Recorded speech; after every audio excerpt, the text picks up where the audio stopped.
Madame, Monsieur, bon après-midi. Vendredi 31 juillet 2020, bienvenue aux 12 heures de ce jour de célébration de la fête de la Tabaski. Les titres du journal.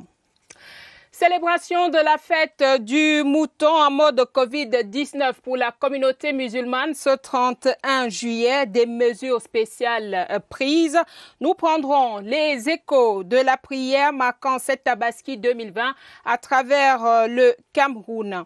Pour continuer à explorer les contours de cette fête, la plus importante de l'islam, nous recevrons le professeur Souleymane Bouba. Il est le porte-parole de la Commission nationale du croissant lunaire. Célébration également ce jour de la femme africaine, une 58e édition axée sur les défis qui interpellent celle-ci alors que sévit le coronavirus. Et puis en page magazine, nous irons à la rencontre d'un jeune entrepreneur qui fait dans l'électronique. Elvis Sonken est installé à Biémassi où il emploie 3 autres jeunes Camerounais dans son entreprise. Voilà pour les titres.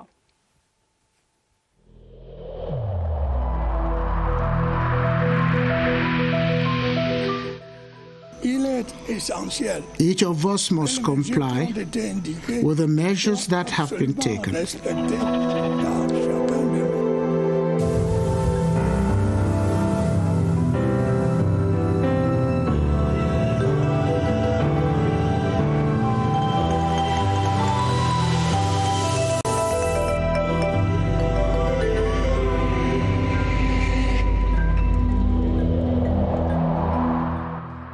To mark the feast of the Tabaski has ended at different prayer sites across Yaoundé, with Muslim faithful imploring the mercy of Allah on their lives and on their fatherland, Cameroon. At the Yaoundé Central Mosque, the prayer points centered on 3 issues: peace, security, and the unity of Cameroon, with the senior Imam Mohamed Saminu exhorting the followers of Mohammed to cast their fears onto God, especially during this trying moments. Constantine Baum sat through the prayer session for the Midday News. The Feast of Sacrifice is the most important feast in the Muslim calendar, a feast that dates from the historic event when Prophet Abraham was commanded by God in a form of a dream vision to sacrifice his son, Ismail. Abraham submitted to God, and God provided a ram for him to sacrifice instead of his son. This prayer session at the Yaoundé Central Mosque at Briqueterie highlighted this willingness to sacrifice everything for God because it comes with reward. This feast is very important, and the main act to do is to sacrifice. In committing themselves to submit to Allah's word, the Muslim faithful were called upon to keep praying for peace and security in Cameroon. He asked the Almighty to help us to strengthen the peace in our country, because without peace we cannot do anything. After this public prayer session, they returned home for the slaughtering of the ram, a cow, sheep, goat, or other livestock, which becomes the basis for the feast and celebration with family and friends. At the Yaoundé's second main mosque at the Briqueterie neighborhood, Imam Sangu Musa told Muslim faithful that prayer, sacrifice of the ram, and sharing are 3 main things recommended by Allah as they go feasting the celebration. As Kilian Dandifo now reports, this prayer to mark the feast of Tabaski was conducted in strict respect of anti-COVID measures. Prayer to Allah and sacrifice in the image of Ibrahim, who obeyed God's order to offer his son, was characteristic at the second main mosque, Briqueterie Yaoundé, within the context of COVID-19 health crisis. Every Muslim is called upon to sacrifice. 14 centuries and 41 years ago, God's messenger Muhammad talked about how to behave in a context of a pandemic or a similar mishap. In the present context, Muslims have to celebrate in their homes. That was the main message, well digested by the faithful in attendance. Our Grand Imam called upon all the Cameroonians to respect all the measures taken by the government concerning the fight against COVID-19. We are now going to the house to execute the sacrifice of the bird. The faithful who took part in the brief prayer of the Feast of Tabaski in their majority wore protective face masks. At the Esos Central Mosque, the prayers to mark the Feast of Tabaski were conducted in strict respect of the anti-COVID measures, with all faithful abiding. The Imam El-Hajj Modibo Halidu Ibrahim, speaking on the special day, called on the Muslim present to remember the significance of Tabaski. He said it portrays Abraham's willingness and unconditional love to God by accepting to sacrifice his son Ismail. He enjoined Muslims to trust in Allah and not to falter in the respect of anti-COVID measures. The Tabaski prayers at the Esos Central Mosque were crowned by prayers for peace, stability and security in Cameroon. Et vous regardez le 12h sur la CRTV. Madame, Monsieur, merci d'être avec nous. Ouvrons cette page écho de la prière de la fête de la Tabaski par la mosquée de la Briqueterie ici à Yaoundé. Célébration en toute sobriété dans le strict respect des mesures barrières anti-coronavirus par les fidèles musulmans de la communauté Bamoun, guidée par l'imam Sangou Moussa. Le reportage de Elvire Yinangalim à Yaoundé. Les fidèles musulmans de la communauté Bamoun de la briqueterie de Yaoundé ont massivement répondu présents à la célébration de la Tabaski sous influence de la pandémie à coronavirus. En ce jour de l'Aïd el-Kébir, la pandémie a influencé le message de l'imam Sangou Moussa. Le prédicateur invite les fidèles musulmans à rompre la chaîne de transmission du virus. Chaque musulman se doit de faire des sacrifices, respectant, n'est-ce pas, par là même ces barrières, n'est-ce pas, émises par l'État. Alors celui qui, n'est-ce pas, transgresse ces lois peut être premièrement en cours le péché et, n'est-ce pas, met en danger la vie des autres. Donc nous souhaitons à tous, n'est-ce pas, qu'on puisse, n'est-ce pas, respecter ces mesures barrières. Engagement unanime, l'objectif reste celui de transformer les gestes barrières en culte. Nous sommes très satisfaits de ce que la fête de Tabaski s'est déroulée dans le calme. Les mesures barrières ont été respectées. Le grand imam a élevé la prière pour la paix au Cameroun, pour l'extension totale de la COVID-19 au Cameroun. S'astreindre à la nouvelle donne imposée par cette pandémie relève du sens le plus élevé du sacrifice pour les musulmans. À la mosquée centrale d'Esos, Imam El-Hajj Modibo Halidu Ibrahim a invité les fidèles musulmans au respect strict des mesures barrières prescrites par le gouvernement. Il a également expliqué la symbolique de l'immolation du mouton. Je vous propose de l'écouter au micro d'Étienne Pascal Azegueux. Aujourd'hui, c'est jour de sacrifice. On ne sacrifie pas n'importe quelle bête. Il faut les bêtes qui méritent les nombreuses mesures que notre prophète sallallahu alayhi wa sallam a dit. J'ai attiré l'attention de tous les fidèles musulmans et non musulmans pour la maladie COVID-19. Il faut croire à cette COVID-19 parce que c'est une maladie qui existe et qui tue.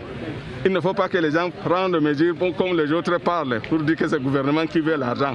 C'est pourquoi on monte toujours le masque. On voit que ça, dans nos familles même, ça est en train de tuer. On a prié pour que toujours le Cameroun reste dans la paix et pérennise dans la paix. Garder la foi en Allah malgré les événements qui bouleversent le monde comme la pandémie à coronavirus, c'est l'invite de l'imam de la mosquée des Toudi, Aboubakar Abdoulaye, en ce jour de prière. Alvin Giselzé. L'alliance d'Ibrahim avec Dieu, commémorée ce jour dans la sobriété à la mosquée des Toudi. Dans un contexte de crise sanitaire marqué par le Covid-19, l'imam Aboubakar Abdoulaye interpelle les fidèles musulmans au strict respect des mesures barrières. Nous avons envoyé un message d'espoir parce que lorsque vous voyez les chiffres, malgré les 17 000 cas confirmés au Cameroun, on a plus de 14 000 cas de guérison. Alors ça, c'est, je pense, une bénédiction du Très-Haut. Le message, c'est un message d'espoir qui est basé sur un verset coranique disant « À côté de la difficulté se trouve certes une facilité ». Parés de leurs plus beaux atouts, les fidèles sont venus en grand nombre suivre le prêche de leur imam et ont assisté à l'immolation du bélier, rite central de la fête du sacrifice, un signe de dévotion à Allah. Aujourd'hui, 70 jours après, Dieu nous a permis de nous réunir et de célébrer dans les mosquées cette fête. C'est une grande joie pour nous en tant que musulmans.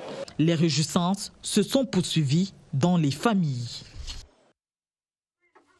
You're on to the midday bilingual news on the CRTV, and like you just saw on those images there, the Imam of the Etudi Mosque, Abubakar Abdullahi, has called on the Muslims to practice or to be practical examples of faith and love for one another wherever they are. He was speaking at the mosque during prayers to celebrate the Feast of the Sacrifice. They have also been reminded to respect COVID-19 barrier measures and to be ready to show their unconditional love and loyalty to Allah by following his teachings. And over in Gaunderi now in the Adamawa region, the Muslim community has observed the Feast of Tabaski in all sobriety due to the spread of the coronavirus pandemic. The main message remains true love for Allah and loyalty to his teachings. Elis Waji Bamia is our man on that beat. Preachings and prayers to mark this year's celebration of the Tabaski feast lasted for just about 15 minutes in all 94 mosques selected to host Muslim faithful in Gaunderi. The Lamido urged every family head to ensure the strict respect of barrier measures against this coronavirus. He equally asked every Muslim to pray for total peace to return to Cameroon. In strict respect of barrier measures against the coronavirus, the Muslims prayed for Allah to cleanse the world from the deadly pandemic.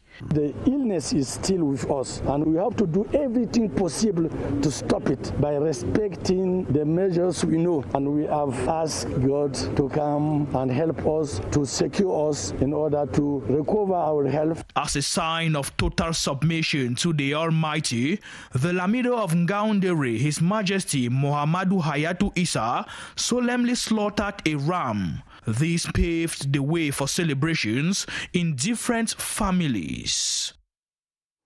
Back here in Yaoundé, after the spiritual aspect of the Feast of Tabaski, the Muslim community has all gone back to their various homes for part 2, which is the wining and dining.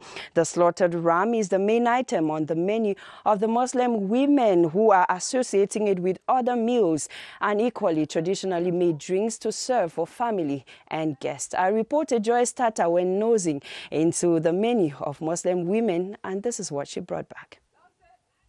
While men do the bowing in mosque, the ladies early this morning have been soaked in kitchen duties, doing the chopping, slicing, washing and stewing. Just like Raisa Natu, who takes her time to make sure the chicken does not only taste good, but also look good. She says this year's menu is a rich one. There will be fried chicken, plantains, potatoes, okra, and many other dishes for the feast. Yeah. Now I'm frying some chicken.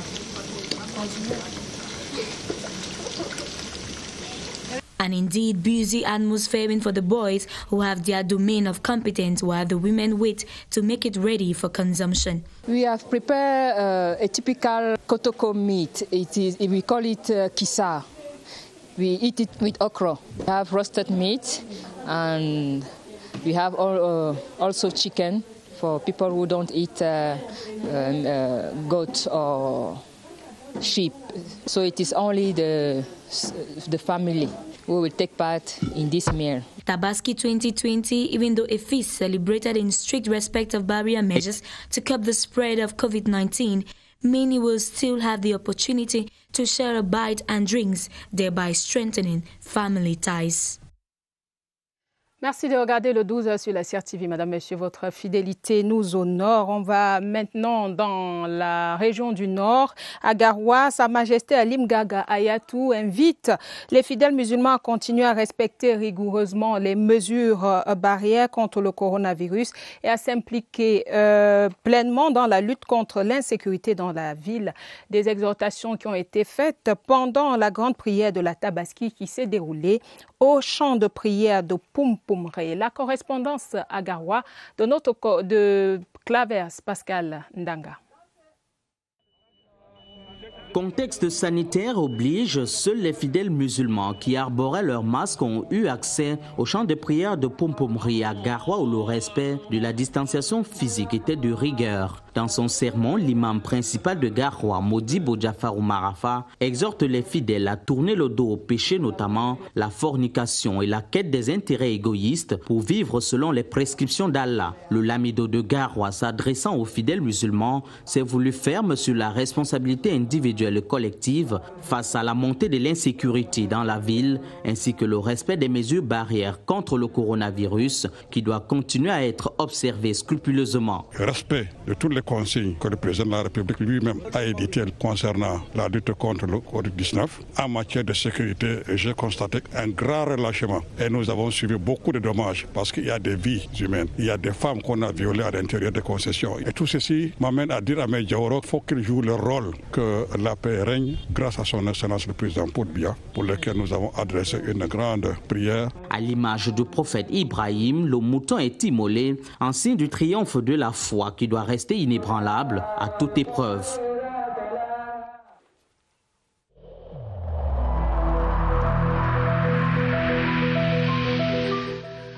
Je demande par ailleurs aux personnes testées positives de respecter scrupuleusement les règles de confinement.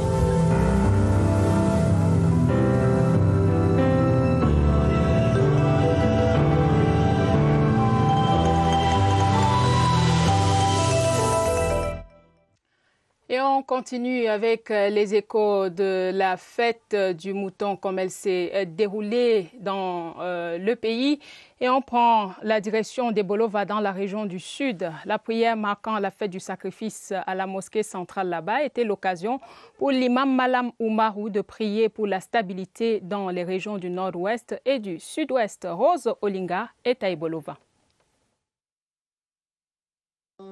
In a brief prayer session at the Central Mosque in Bolova, Muslim faithful gathered to commemorate the willingness of Ibrahim to follow Allah's command to sacrifice his son. Unlike in previous years, the turnout is restricted and the wearing of face mask obligatory to curb the spread of the coronavirus. The Imam in a short sermon exhorts the faithful to draw closer to Allah and submit to his will. The message that the Imam passed to the people is that is the first to fear Allah subhanahu wa ta'ala in this day, because they cannot consider this day to go and doing the sins that Allah subhanahu wa ta'ala not allowed to do it. The Imam then prays for peace in Cameroon and pleads Allah to put an end to the coronavirus pandemic.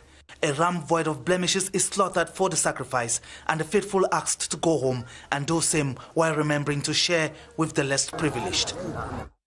Et nous étions bien dans le sud avec Clarence Azé. Et maintenant, place à l'invité, le professeur Souleymane Bouba, porte-parole de la Commission nationale du croissant lunaire, qui est déjà sur ce plateau. Bonjour, Bakada Salah. Assalamu alaikum wa rahmatullahi wa barakatuh. Eidul Adha Mubarak. Taqabbalallahu minna wa minkum salih al-a'mal. Bienvenue sur notre plateau. Professeur, on vous a vu en pleine communion avec vos frères à la mosquée centrale numéro 1 de la briqueterie, ici à Yaoundé. Maintenant que la prière solennelle marquant la fête du sacrifice est passée, on a envie de vous dire what next? Qu'est-ce qui va se passer après? Quelles sont les attitudes que le fidèle devrait avoir? Tout d'abord, la fête des sacrifices, c'est la plus importante dans la religion musulmane. Aujourd'hui, nous l'avons célébrée. Au cours de cette fête, il y a trois actes essentiels à accomplir. D'abord, la prière, nous l'avons fait, n'est-ce pas, sous la direction du grand imam Mohamed Saminou à la mosquée centrale numéro 1. Ensuite, il y a l'acte de l'immolation nous avons aussi déjà procédé au sacrifice. Maintenant, tout au long de la journée, nous allons continuer à faire des glorifications, à élever des prières justement pour que Allah, le Très-Haut, puisse renforcer la paix, la santé et la prospérité dans notre pays. Évidemment, à côté de cette dimension spirituelle, il y a la dimension festive.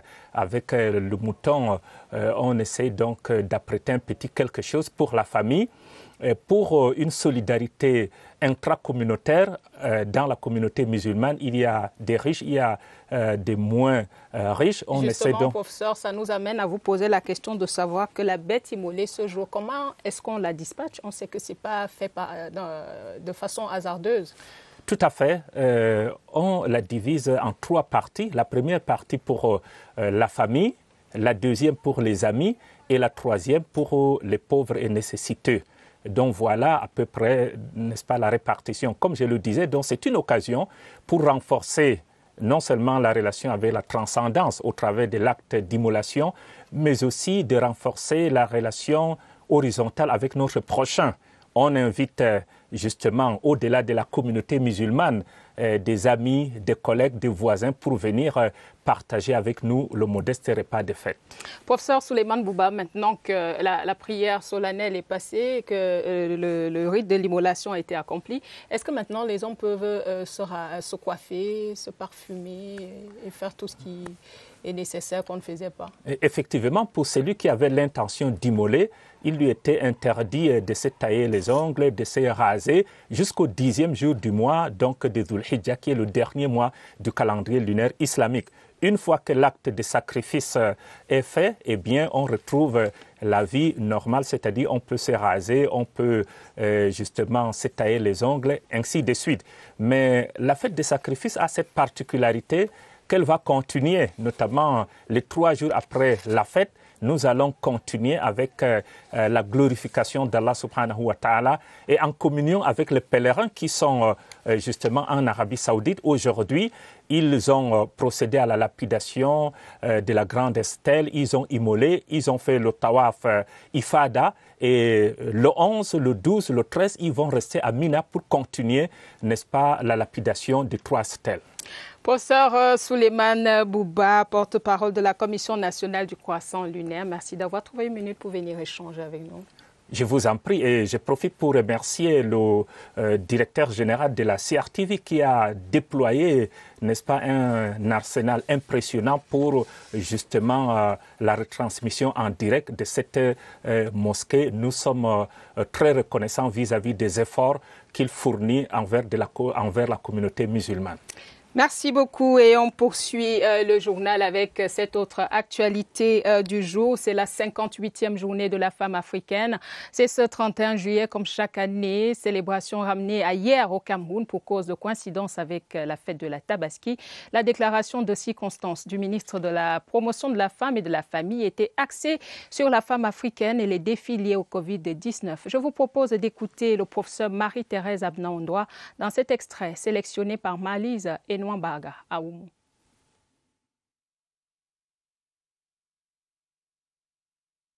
I thus wish to seize the opportunity of this commemoration to remind women and families about the imperative need to strictly abide to all barrier measures against coronavirus. The African Women's Decade 2010-2020 is coming to its end. The balance sheet of actions undertaken in order to meet the set objectives are quite satisfactory in our country. Among these are the reinforcement of the national legal framework of gender equality, the empowerment of women's access to decision-making. And this is coming at a time the year 2020 marks the end of the African Women's Decade instituted by the United Nations to accelerate action in favor of gender equality and women's empowerment in Africa.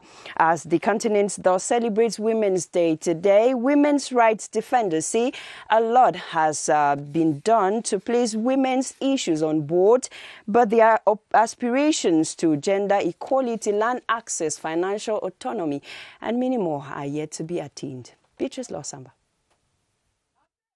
From 19 female MPs to 61 10 years later, from 22 female mayors to 37 today, women's rights activists say they are reaping benefits of liberation struggles. But with women occupying less than 1/3 of these positions, the playground needs to be leveled even further, they say. Legislation does not yet take into account these differences. Why not even the parity that the African Union preaches? If that legislation was to be, enacted, Cameroonian women will come out. Many Cameroonian women today are no longer just contented with their high positions next to their spouses, but they aspire to key ministerial posts, financial autonomy, and access to land. Customary laws hinder the emancipation of the woman. Women are a majority of the subsistent farmers in Cameroon, but they lend this land, they borrow from men to farm on. We also need regulatory bodies. We also need specific regulations to target the fact that the access to land and the access to property, the access to credit for women is not an easy matter. Educating women to reach their full potential is next on gender activists' agenda. Meanwhile, they also hold that women would reach their aspirations by fixing each other's crowns. Parlons entrepreneuriat à présent avec ces nouvelles opportunités qui s'offrent à tous ceux qui désirent être des créateurs de richesse. Matérialisation il y a quelques jours à Yaoundé par le ministère des petites et moyennes entreprises et l'association de l'entrepreneuriat éthique. L'accord relatif était scellé entre le ministre Achille Basilekin III et le président de la dite association, Erika Lungdu. Franck Evina pour le compte rendu. Comme un saut en avant vers le renforcement du tissu entrepreneurial camerounais. En paraphant ces documents, le ministre des petites et moyennes entreprises, de l'économie sociale et de l'artisanat offre à l'association Journée de l'entrepreneuriat éthique un parrainage institutionnel de poids. La première des choses qui va changer, c'est qu'aujourd'hui, le cri de cœur des populations qui souhaitaient que les GIEC puissent se dupliquer dans les autres régions, voilà en fait que dorénavant, on va penser à l'organisation des GIEC dans les autres régions. Le ministre des petites et moyennes entreprises a salué l'audace d'un partenaire expérimenté et crédible. L'association va ainsi pouvoir s'appuyer sur notre réseau des 58 délégations départementales pour amener en fait ces activités habituelles au plus près des bénéficiaires, au plus près de ceux-là qui sont en fait porteurs d'idées, d'entreprises. Ainsi s'annoncent de nouvelles opportunités pour les 6000 membres de l'association Journée de l'entrepreneuriat éthique, mais aussi pour tous les citoyens désireux de devenir des créateurs de richesse. Et la page magazine du 12h qui est une invite à la rencontre avec un ingénieur électronicien. Elvis Sonken fait partie de ces jeunes Camerounais formés à l'étranger et qui ont décidé de revenir mettre leurs acquis au service du pays. Installé au quartier Biemassi à Yaoundé, il emploie désormais 3 jeunes autres Camerounais dans son entreprise. Bruno Matip est notre guide ce midi. Il signe la page magazine du 12h. Aîné d'une famille de 8, Elvis Sokeng est originaire de la région de l'Ouest, plus précisément dans le département des Bamboutos. Après l'obtention de son baccalauréat série C au lycée de Biemassi en 2005, c'est lui qui deviendra ingénieur. Plus tard, va s'inscrire à la filière physique à l'université de Yaoundé 1. Passionné par l'électronique, le jeune Elvis va saisir la perche tendue par un professionnel dans le domaine. J'ai eu un ami à l'avenue Kennedy qui faisait dans la maintenance des laptops et un jour je suis allé chez lui pour demander un travail, par exemple laver le sol, et comme j'étais passionné par l'électronique dès le départ, il a fait quelques tests, me demandait de démonter ceci, de souder cela, et il a vu que j'avais la main et voilà comment il a décidé de travailler avec moi. Et là j'ai travaillé avec lui pendant 3 ans. Au bout de 3 ans, j'ai ouvert une petite entreprise qui faisait dans la maintenance des laptops, des ordinateurs en général. Et cette entreprise a fonctionné 1 an. Mais j'ai été buté à un moment par le fait que les entreprises avec lesquelles je voulais un contrat de maintenance m'exigeaient parfois le diplôme. Amoureux de son pays, le jeune ingénieur va décider de faire chemin retour après sa brillante formation à l'étranger. À ce jour, Elvis Soking emploie et forme les jeunes Camerounais. J'ai formé les jeunes, ce qui faisait que je peux avoir maintenant 1, 2, 3 employés. Tout se passe bien. Bon, c'est plus grand frère, petit frère que employé patron. Tout se passe bien, on est épanoui et on fait la tâche comme il se doit.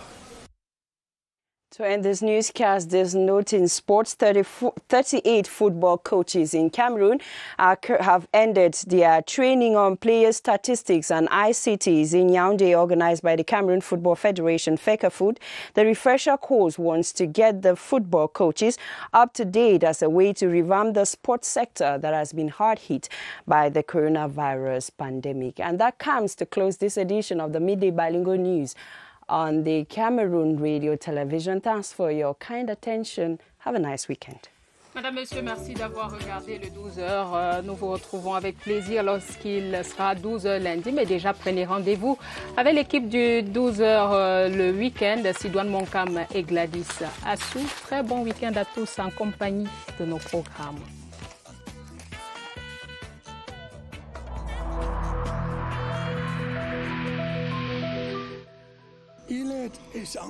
Each of us must comply with the measures that have been taken.